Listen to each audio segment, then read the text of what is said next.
Thank you. You know, we've helped 110,000 people across the whole country get medical marijuana permits, and that's a good thing. But one of the things we keep hearing from the patients is, why do I have to go back in every year and get a card? Well, that's the program we've got right now. And it's a lot better than being thrown in jail if you're sick of marijuana. At least patients should be, out of the line of fire in the war on drugs. And so the medical marijuana law has done that. And it continues to expand, but it's not really the final solution. The Oregon Supreme Court just ruled that, like California, that we have no employment rights if you test positive for marijuana. Even if you have a permit to do it legally, then they can fire you at will.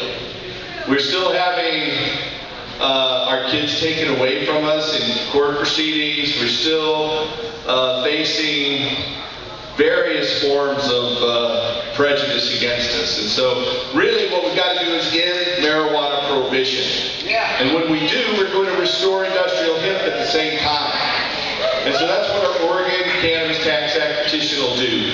It would allow anyone to grow their own marijuana without a license. You can even breed different types of marijuana and sell seeds and starts without getting a license. You'd only need a license if you want to sell the flowers.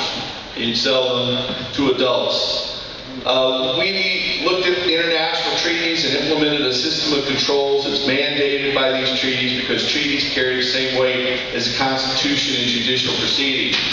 So we tried to design a bill that would be upheld in court, and that's why we designed it the way we did. That had a lot to do with it, because so often initiatives go through the process and they're ruled unconstitutional. So we designed this specifically to be upheld in that federal court challenge by implementing a system of controls that these treaties mandate. But one of the things that would happen with the proceeds from the cannabis is 90% go to the state general fund, which majority of that goes to education.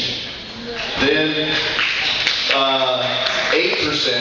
7% would go to drug treatment programs, so that people who have problems with drugs and alcohol can get help. Currently, 95% of them are turned away when they seek help, dealing with substance abuse problems. 1% would go for a realistic drug education program for kids, and then 2%, the last 2%, would be directed to promote hemp biodiesel and hemp fiber and food. Now, I truly believe the reason marijuana is illegal is because the petrochemical industries came up with the misinformation campaign that we know as reefer madness. They said marijuana, this deadly new drug, even though it was one of the first crops people cultivated in all the first agricultural societies on this planet. They said this deadly new drug called marijuana, based on racist propaganda, was cause people to go crazy and kill their family and friends. Now, we know marijuana doesn't do that. In fact, what it does is the flowers of marijuana produce a human neurotransmitter that makes people happy. Or not just one, but several human neurotransmitters that make people happy and giggle and pain-free. And then they fight cancer too. And then you look at this same plant, and it makes seeds that make more oil and more protein per acre than any other plant. Over 300 gallons of oil per acre. That's 3 times more than any other biodiesel crop. And at the same time, 6,000 pounds of residual protein after the seeds are pressed for that oil. And that protein is perfect. It's almost exactly what our bodies need in terms of the protein profile of all the different 8 amino acids. In fact, those soybeans make a little bit more protein. Hemp protein is much more digestible. To digest all the soy protein takes 2 stomachs, like cows. Anyway, so we have a plant that produces more fiber, more protein, and more oil than any other plant on the planet. This is obviously a sacred gift from the Creator, the Mother Earth. And so we can only be grateful that we're given the task to free this plant, to free industrial hemp.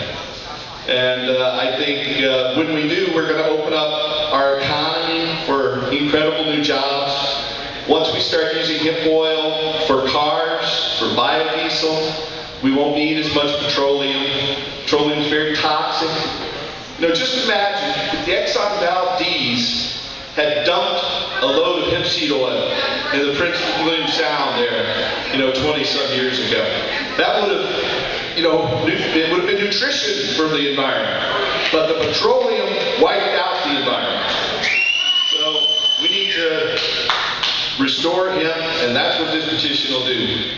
But I'm really proud and honored that John Trudell and his Bad Dog band here, the Bad Dogs, they are helping support this and get this word out. I want to thank you all for coming. Please get some more petitions and support our campaign and help us restore hemp.